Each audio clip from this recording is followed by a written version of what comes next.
مبارک رمضان ایک استثنائی مہینہ ہے۔ اس مہینے کی راتیں دوسری راتوں سے مختلف ہیں۔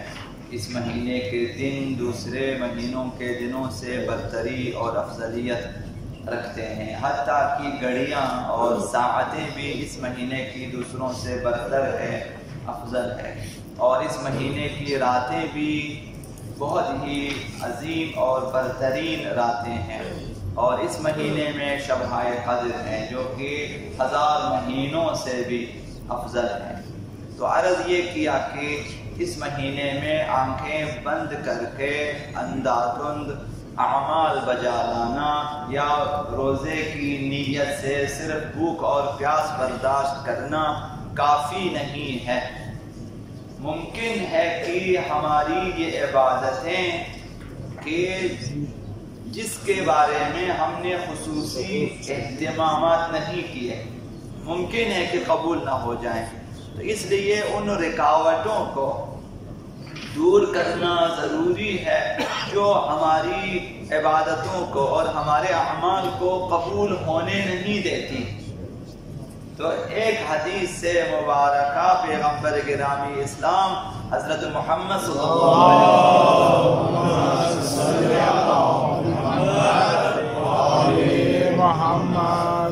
اس حدیث کا بھی آدھا حصہ اور اس آدھے حصے کا بھی خلاصہ آپ کی خدمت میں عرض کرنا چاہوں گا کہ کون سی رکاوٹ کہاں جا کر ہمارے اعمال کو روک دیتی ہے اور شرف قبولیت حاصل کرنے نہیں دیتی۔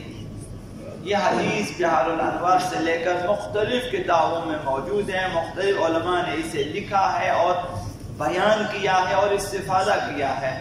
تو آپ کی خدمت میں آدھے حصے کا خلاصہ عرض کرنا چاہوں گا کہ پیغمبر صاحب نے فرمایا انسان کے اعمال لکھنے والے فرشتے جو ہیں اس کے اعمال کو لے کر اوپر جاتے ہیں، اس وقت اس کے اعمال اس قدر ہوتے ہیں کہ جس طرح سورج کی روشنی اور روشن اعمال اس میں ہوتے ہیں۔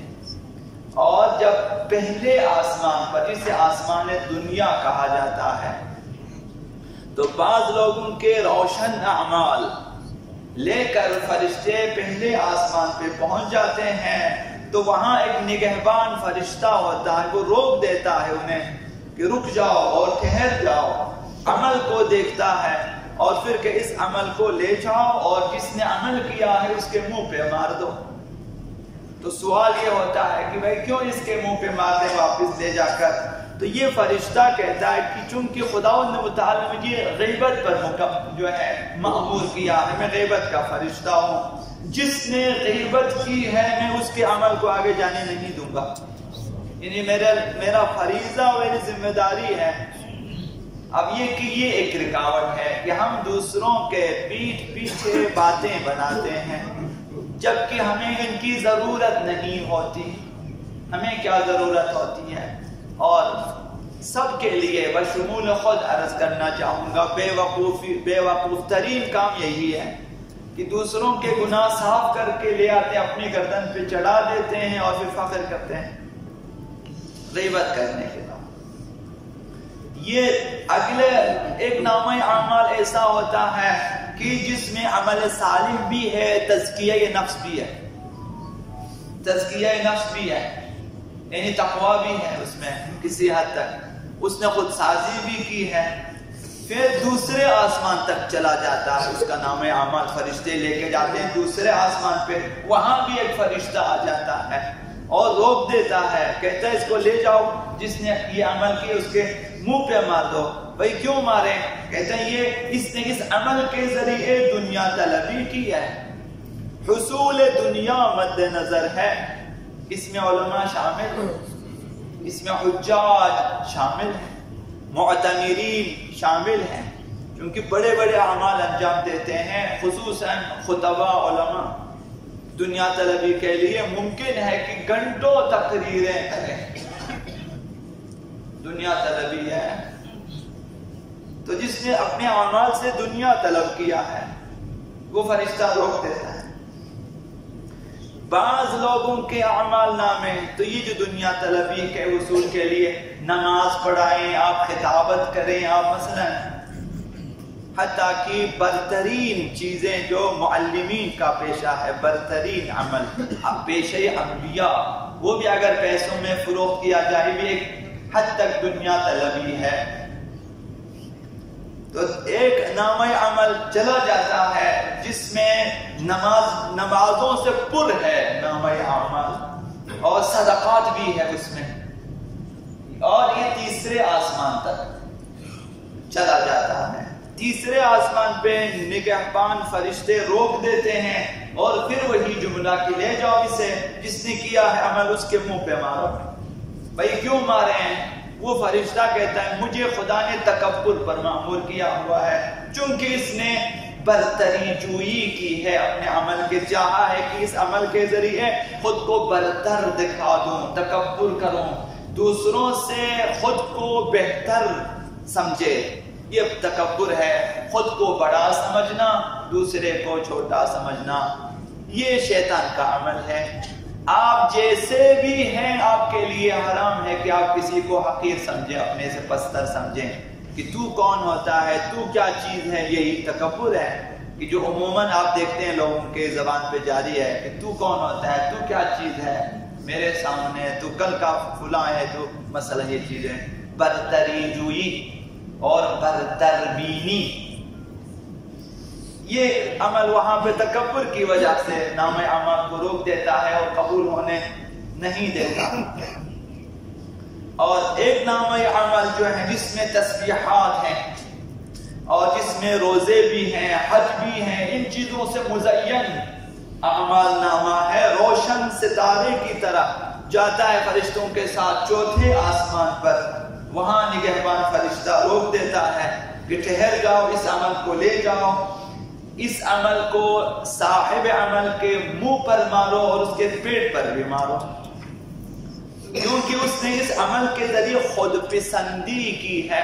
خود پسندی، خود کو بہتر سمجھنا دوسرے سے کہ میری نماز کی تو کیا بات ہے، مثلا میری خطابت کی کیا بات ہے، میری قراءت کی تو کیا بات ہے، میری شاعری کی تو کیا بات ہے۔ یہ خود پسندی ہے، خود کو پسند، اپنی ہر چیز پسند ہے اور دوسرے کی جو کچھ بھی ہے ناپسند، یہ خود پسند، عجب ہے، یہ عجب، خود پسندی، روک دیا جاتا ہے اس کے عمل کو۔ اب بعض نامہ اعمال چوتھے آسمان پہ رک جاتے ہیں، پھر یہ نامہ عمل لے کے بعض فرشتے بعض لوگوں کے آگے بڑھتا ہے جس میں اس قدر جہاد ہے۔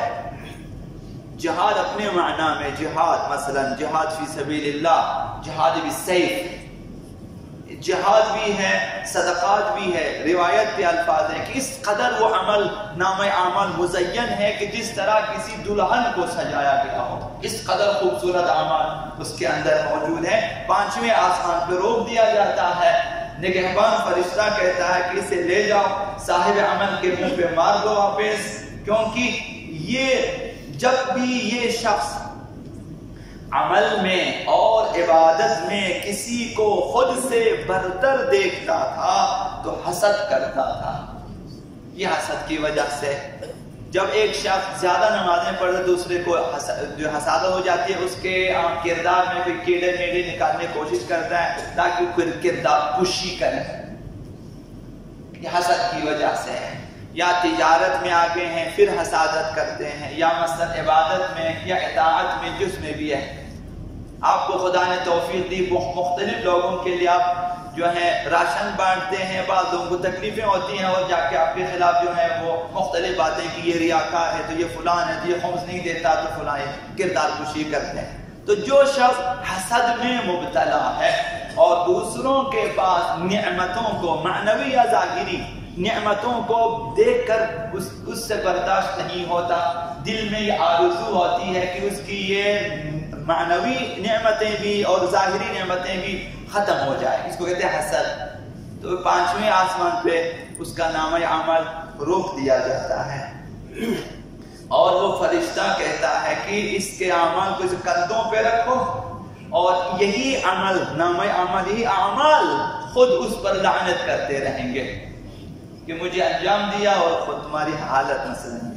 پھر یہ نامہ اعمال نمازوں کے ساتھ، زکوٰۃ کے ساتھ، حج و عمرے کے ساتھ چھٹے آسمان تک جاتا ہے۔ بعض لوگوں کے نامہ اعمال، وہاں بھی ایک فرشتہ روکتا ہے، وہی جملہ کہ لے جاؤ اسے، اس کے منہ پہ مارو اور اس کی آنکھوں سے نور کو بھی اٹھا لو، بے نور کر دو اسے، معنوی بصیرت کے جو نور ہے بنا ختم ہو جاتی ہے۔ چونکہ صاحب عمل نے جو ہے جب بھی کوئی بندہ اخروی گناہ کرتا تھا، یہ بہت بڑی چیز ہوتی ہے، ہم لوگ اس میں خود کو حق بجانب سمجھتے ہیں، منع ہے، ممنوع ہے اسلام میں کسی بھی شخص کو اس کے گناہ پر سرزنش کرنا حرام ہے۔ اس نے گناہ کیا ہے، آپ کو حق نہیں پہنچتا وہ اس کے ساتھ سرزنش کریں کہ تو نے تو یہ گناہ کیا، تم نے یہ گناہ کیا، تم نے یہ گناہ، تو گناہوں پہ آپ سرزنش نہیں کر سکتے۔ تو یہ جو ہے اس کے نامہ اعمال کو روک دیا جاتا ہے، اس کی آنکھوں سے نور کو اٹھا لیا جاتا ہے۔ اس کی وجہ یہ بیان کی ہے، جب بھی کوئی بندہ اخروی گناہ کرتا تھا اور یا دنیاوی مصیبت میں مبتلا ہو جاتا تو اس کی سرزنش کرتا تھا کہ اچھا ہو گیا تمہارے ساتھ، یہ ہو گیا، دنیا میں کوئی مصیبت آ جاتی، کوئی خسارہ ہو جاتا، کوئی ایکسیڈنٹ ہو جاتا ہے کہ یہی ہونا تھا، یہ سرزنش ہے۔ کسی کے گناہ پہ یا مصیبت پہ خوش ہونا اور اس کی سرزنش کرنا، شماتت کرنا، یعنی خوشی کے ساتھ آپ سرزنش کرتے، شماتت کرتے ہیں، تو چھٹی آسمان پر بھی لے جا کر ہمارے اعمال نامے رک جا۔ ممکن ہے کہ 5 آسمانوں کو آگے کراس کریں لیکن چھٹے پہ روک دیا جاتا ہے۔ پھر یہ اعمال نامے جو ہے اب یہ بڑے اعمال نامے فقہ کے ساتھ، یعنی فقیہ کا عمل نامہ ہے، ایک مجتہد کا عمل نامہ، عمل نامہ فقہ کے ساتھ، اجتہاد کے ساتھ، ورع و پرہیزگاری کے ساتھ چمکتا دمکتا 7ویں آسمان تک پہنچتا ہے، یعنی فقہا کے اعمال۔ فرشتہ روک دیتا ہے اور پھر وہی کہ لے جاؤ اس کو نام صاحب عمل کے منہ پہ مار دو، چونکہ میں حجاب کا فرشتہ ہوں، میں روکنے والا فرشتہ، حجاب کا، جو بھی عمل اللہ کے لیے نہ ہو میں اسے روک دیتا ہوں۔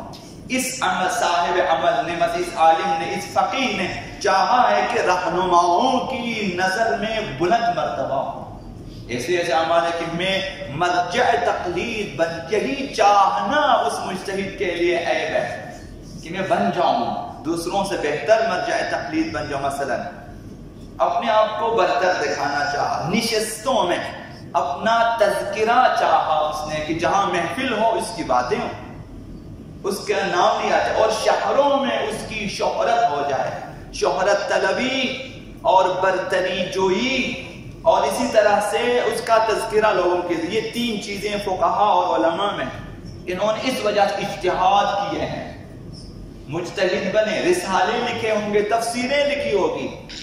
یہ نہ سوچیں کہ ان کے سارے اعمال قبول، ممکن ہے بہت سارے مجتہدین کا کوئی عمل قبول نہ،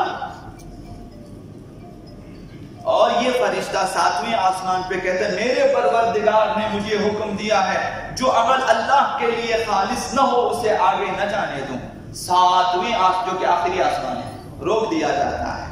پھر آگے بارگاہ خداوند متعال باقی ہے، تو بعض اعمال نامے 7ویں آسمان سے بھی جا کر آگے بارگاہ خداوند متعال تک بھی پہنچ جاتا ہے۔ پھر خداوند متعال فرماتے لے آؤ اس کے نام اعمال، یہ وہ نام اعمال جسے میں نے خود دیکھنا ہے، اس کی جانچ پڑتال میں نے خود کرنی ہے، اس حد تک بھی آگے جاتا ہے۔ اور پھر خداوند متعال فرماتا ہے اے فرشتو تم تو صرف لکھتے تھے، تمہیں پتہ ہی نہیں ہے اس میں کیا، میں اس اعمال نامے والے پر لعنت بھیجتا ہوں، اس نے میرے لیے انجام نہیں دیا۔ ممکن ہے کہ فرشتے بھی دھوکہ کھا جائیں ہماری نیتوں سے، اور وہ بھی لکھ کے لے جائیں خدا تک پہنچے، پھر آگے خداوند متعال پکڑ لیتا ہے، خدا کے حضور پہنچے گا، خداوند فرمائے گا میں خود اس کا دیکھنے والا ہوں، اس عمل کو میرے پاس نہ لاؤ، اس پر میری لعنت ہے، اس نے ان اعمال میں میری ذات کا ارادہ نہیں کیا ہے۔ تو ملائکہ کہیں گے کہ اس پر تو تیری اور ہم سب کی بھی لعنت ہو جائے۔ تو یہ رکاوٹیں ہوتی جو بعض گناہ بیان ہوئے ہیں، اخلاقی اور عبادی خرابیاں جو ہمارے ہیں، تو کوشش کریں انہیں پاک کر دیں، تو انشاءاللہ العزیز قلیل اعمال بھی ہمارے قبول ہو جائیں گے۔ پاکیزہ عمل کی کوشش کریں، کثرت عمل کی کوشش نہ کریں، صاف عمل کی کوشش کریں۔ 1 روپیہ صدقہ دیں، قبول ہو جائیں تو بہتر ہے، اس 1 روپے میں 1000 مرتبہ اپنی نیت کو چیک کریں کہ میں کیوں دے رہا ہوں. چیک کریں اسے، چیک کر کے دے دیں کہ یہ خالص خدا کے لیے تھا، کسی کو پتہ بھی نہ چلے. تو اس کے بعد اب سارے اعمال کے جو ہے انہیں جو ہے پکچرائز کرنے کی ضرورت نہیں ہے. فیس بک کے لیے، انسٹاگرام کے لیے اس غلط تصاویر لینے کی ضرورت نہیں ہوتی. جو خالص ہیں خدا ان متعال کے لیے، تو فرشتوں کو بھی پتہ نہ چلے بہتر ہے.